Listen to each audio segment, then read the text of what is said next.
All right, ladies and gentlemen, I'm here with manager trainer Colin Nathan, and obviously a lot has developed over the last 24 hours with the announcement of Budler versus Kenshiro Teraji for the WBA, WBC, and Ring Magazine titles. You must be happy to get that over the line. Yeah, I mean, it's been a lot of talk and it's been a lot of speculation. Is it going to happen? Is it ever going to happen? Can we get this fight done? And obviously there was a step aside fee, and Heki had a interim 43-second fight. And then Jonathan Gonzalez obviously pulled out due to health issues.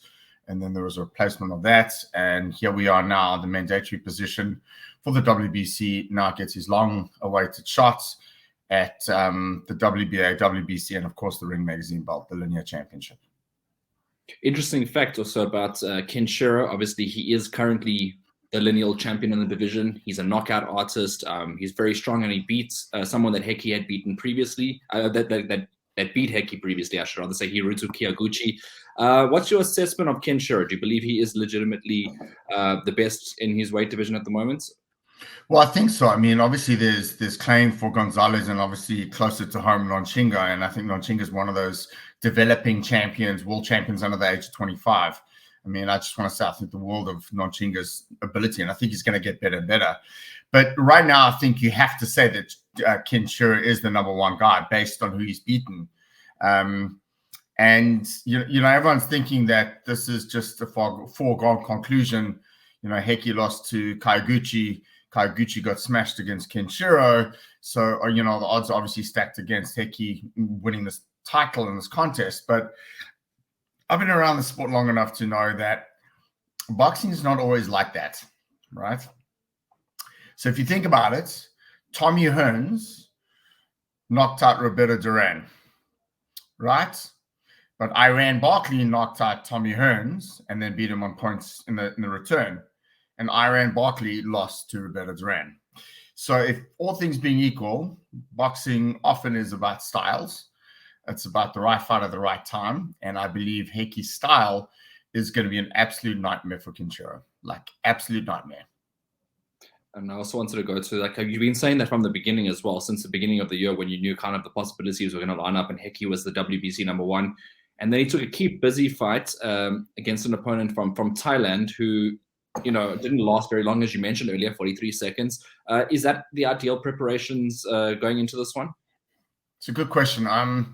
Yes, because Heki made weight, got in the ring, did care of business, went through a camp, shook off the ring rust in camp, and he's been active ever since. So yes, I really, really do believe. Also, I think Heki's very, very fresh for his age, and I think he showed that against Sota, especially with his legs.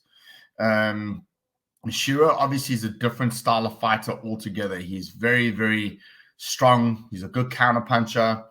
Very tenacious once he's got his attack going. But that's all I'm about to talk about with Shiro, because I mean, if I talk too much, it's going to kind of think what we're giving away. But I've always said it. I think Heki's stylistically has got the chance to beat Teraji. I really, really do. I really, really do. Forget about all the marbles. Forget about what's on the line in terms of financial compensation for Heki, which is massive for him, and he's thoroughly deserving of it. I just look at this as a great, great opportunity for Heki to cement his legacy and really being an all-time African boxing great, but really cementing his legacy. All right, and also no stranger to Japan. You've been there many times. In fact, Heki's been there as well. So you guys should be comfortable in the surrounding. There should be nothing really untoward in this fight. It just should be another fight, except for the magnitude of the belts on the line.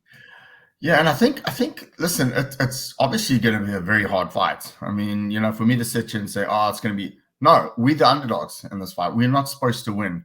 A lot of people feel that we're there to fill the numbers. And if I was a betting man, not me, I put my money on Heki, but a lot of people the odds are probably going to be massive, almost probably in the same kind of tune when he fought Kiyaguchi. When we won the world title, when we were 17-1. So the odds are going to be massive against us. So, it's just going to be a really, really humdinger of a fight. And I think it's going to come down to strategy. I really, really do. And I think been watching Shiro a lot, and he's just a very strong, good champion. And like I said earlier, he's probably the number one lineal guy in the division right now. I know you said Kaiguchi, but I know you meant Taguchi. Taguchi, excuse me. No, I actually meant Gucci. You know, the like when you shop at Gucci. Yeah. Well, I mean, all's good in love and war. Taguchi, yeah.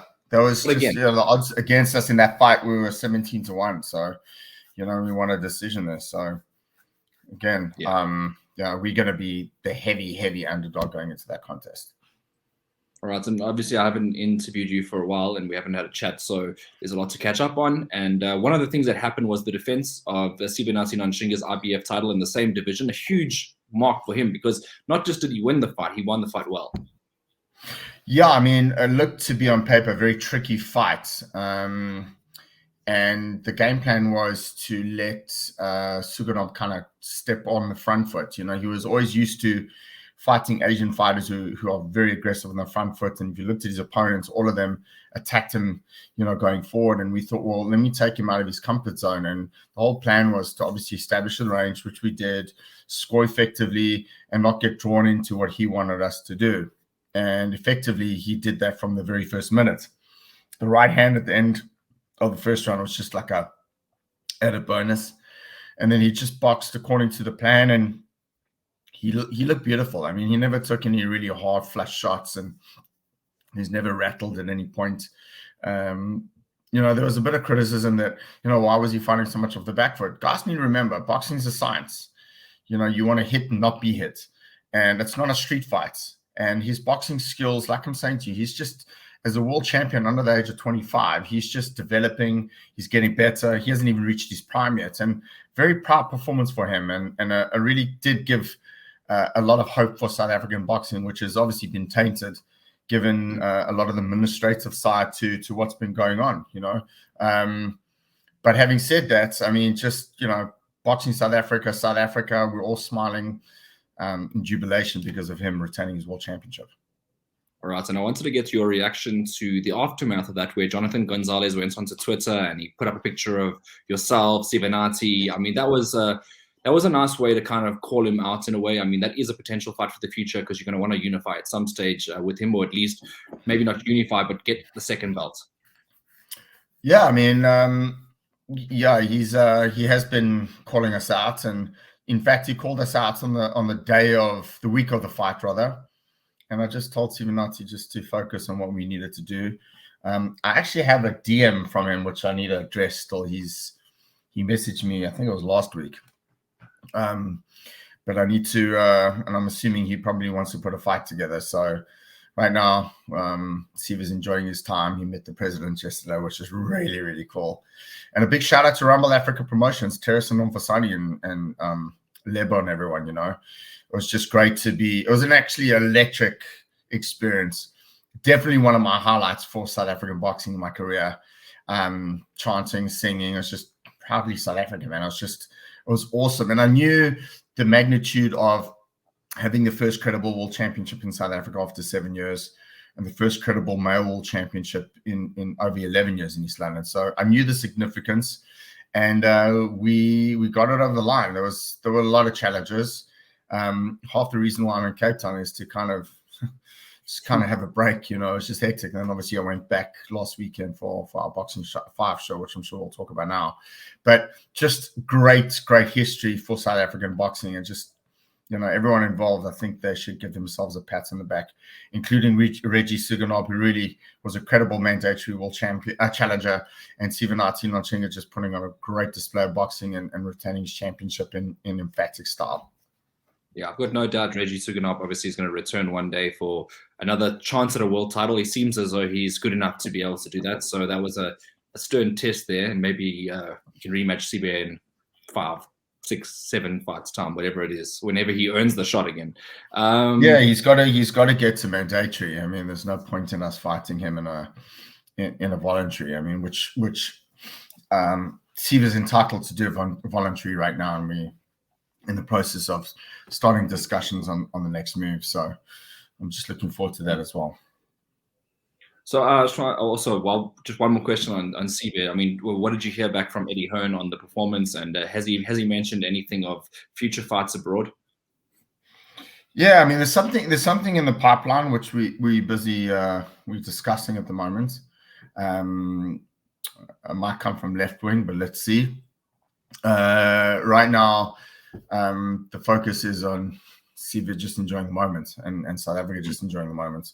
And obviously now the big news of Heki getting this massive title shot and putting it together with tech and promotion. So it's just massive. So I've got to be honest with you, man. Like when I was announced, and obviously I knew late last night that we were going to do the announcement. Man, I'm buzzing. And it's not just the coffee I'm drinking. I'm buzzing because it's just great. It's just very exciting to be part of all of these business moves and decisions involving my athletes and giving credibility to South African boxing. Yeah, it's another step in the right direction, and obviously enhancing South African boxing. Always good to hear the positive side of things as well. Because this is, I mean, we've just been plagued with so much negativity, and it's been alarming, man. I just hope things come right. I think boxing is just not in a good way at the moment in South Africa, and I think hopefully things can turn around. Let's keep focusing on the good stuff. Development tournament happening, Boxing 5 promotions, yourself, Riaz. What a show, man! Like what a show. You were part of the talent for production, and man, it's just that kind of stuff just excites me. There was electric. I mean, after being in East London with a different kind of temperament and vibe, obviously, and being in Joburg for that kind of electric evening where there wasn't literally a spare seat in the house. I mean, I remember Larry coming up to me after the first fight, which ended in a majority decision. Then it was a draw, and then he came into the dressing room and he was like, "Colin, like we've got 6 seats left." I'm like, "What do you mean?" No, Colin, we've sold out. And I always knew we were going to sell out, but when you're faced with that reality of someone saying it to you, like, and then I walked outside to the arena and I was like, ugh. I couldn't believe what I was seeing. And the fights were just spectacular. 1 or 2 mismatches, but that's part of the show. And I just thought that, Boxing 5 just keeps on getting better and better. We've done 5 shows now.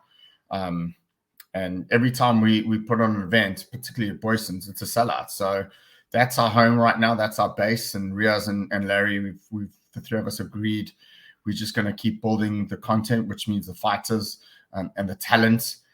And that's the venue, man. It was just electric, and it was just great being part of Boxing 5.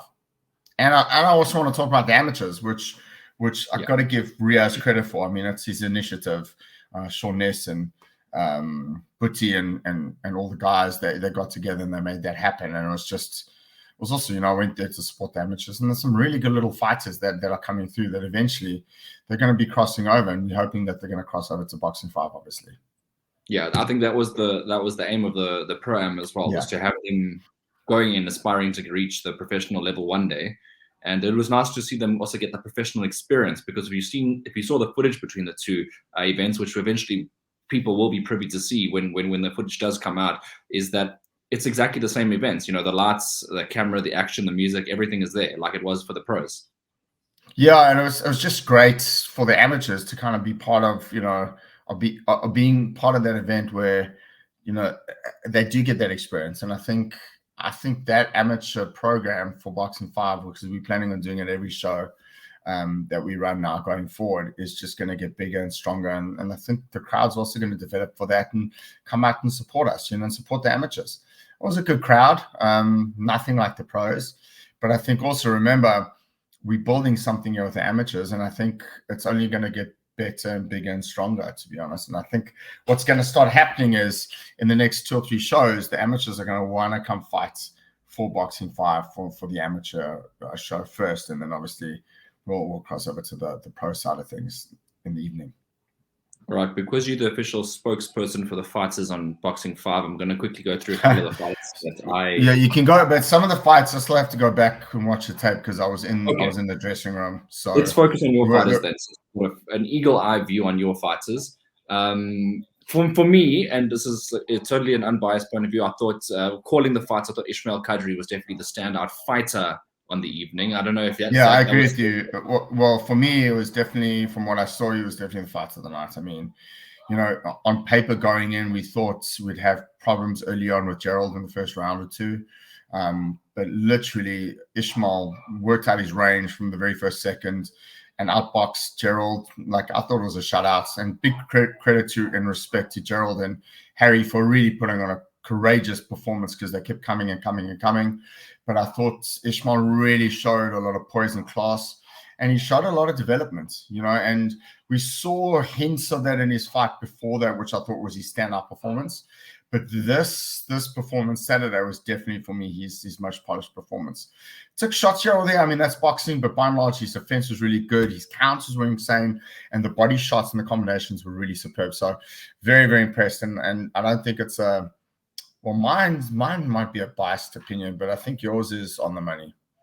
On the money as well. And thanks to Boxing 5 also for issuing both of the boxes bonuses on the night as well, just commending their performances, which legitimizes it. And then let's focus on some of the other boxes as well really quickly, because I know this episode is going as well. Kadleko Kanyisa, he fought a dirty fighter, but I mean, he did what he had to do in there. He's back to orthodox again, which is important. Yeah, and I thought the referee was just not great in that fight, if I'm honest. But, it is what it is, and we're all entitled to bad performances and bad nights. But I think he took care of what he needed to do. He took care of the business, and it was almost like a workman-like stoppage. But I think Kat is also one of those guys who's getting better and better, and defensively better as well. He's starting to cut the ring a lot more. He's starting to shorten up on his punches. If you looked at the knockdown, it was a right hand, and then basically, he shortened up that shot before. If you think back to last year, he was throwing a little wide. So his movements are shortening up. He's punching with a little bit more authority now, 2 stoppages in a row. And I think he's also going to get better and better. All right, and I agree with you there. He's definitely shown development in his boxing, and I think he's learning a lot from what I understand from Lorato Glamini, the guy that I'm going to next. Lorato got in there. He did what he was supposed to do, right? I mean, that's what we can say. Yeah, so he needed to get back in the ring. So if you recall, Rumble Africa Promotions had to cut bouts, and that was one of the bouts that they cut. So I got it in writing from Rumble Africa that they would place him on Boxing 5 2 weeks later. So we needed that fight. And I think he fought a guy who was overmatched, let's be brutally honest. Didn't do much in the first round. And the next 2 rounds, I said to him, listen, I'm going to, at the end of the second round, I said, I'm giving you one more round. You got to take this guy out. And that's what he did. There's nothing wrong with fighting a guy who's not on your level. It's what you do with that guy that's important. And he closed the show in the 3rd round, and he had to. I mean, there was no ways you could go rounds with that guy who really wasn't in his class. Yeah, that's what I will agree with. And then the last fight, the main event of the evening, DJ Creel. We see now in the aftermath that he sustained a few injuries, particularly to his hand and to his foot. Did that play a role in him going the distance potentially? No, I think, look, let's be brutal. We've seen DJ better. There were issues with his weight. He missed weight for the first time in his professional career, which I think he would love to take back. And I think this will be a good lesson for him going forward, that he's got to maintain his weight. I mean, it's well known that he balloons between fights. I think now this was a wake-up call. He's a very, very talented professional fighter, and I think this will get to him a lot more than him not looking great, the fact that he never made weight. With regards to the injury, it's interesting. He only told me the next day that he sent me pictures of his ankle. In the 5th round or 4th round, he never, ever once complained of his ankle, which after that, him not making weight on the 200 grams, he won my respect and won my heart. The kid's a warrior. He's in there. The shell guard going forward, pressing in, the fact that he didn't have mobility and movement kind of shows that he was injured. The left hand as well, torn ligaments as well. But I still think the world of DJ. And I think if he gets his act together, we legitimately have a world-class flyweight here. And obviously now we want to put him out again before the end of the year and get him in the ratings and get him moving. But I know he's not going to be happy with his performance. In fact, we discussed it directly afterwards in the dressing room, and the very next day he called me as well. So what I'm saying is not out of turn. I think you'll agree with my assessment. Workmanlike, he got the win, and that's all that matters. First, you got to win. Second, you got to look good. And if you can do all both, then that's great. I don't think he looked great, but I do think he won convincingly, and that's all that matters. So he got another win in the bank, and now it's up to him. So I'm assuming for the next fight, you said he was going to be a world-class flyweight. I'm assuming that's primarily where you're going to be operating for the next year. I think so. I think so. I'd like him to make flyweight a lot more easily than him missing the weight by 200 grams. And then once he's got momentum on that, we can maybe assess to see. But there were shades of the old DJ, and there were shades of a ponderous pedestrian-like fighter who couldn't sustain his attack, and that's why I'm saying he won, and he won comfortably, according to me. But we expect more from DJ, and I think even himself, if you speak to him, if you do an interview with him, I think he'll agree with my assessment. I'm not going to bullshit or lie. I mean, I got to be brutally honest with you. Guys, watch the fights. This is my opinion, but I love the kid to death, and I still think he's capable of winning a legitimate world title. I do. All right. Yeah. I mean, look, he's proven it before. He's done it before, and obviously it was at a lower weight division. But I mean, all it takes is a great skill set. We've seen the likes of Sonny Edwards, who's not the biggest for his weight division, able to swiftly maneuver his opponents. And if DJ had to bring that element back into his game, which was crafty and really quick on his feet, I think there's an opportunity there. But with the weight, I mean, you could see the weight was an issue, but there were times where he'd make him miss, and there were signs and glimpses of him being his former self. So I just know it's there. He just needs to get his act together. All right. Well, that's DJ Krill looking to come back before the end of the year and looking to obviously be in front of your screens again.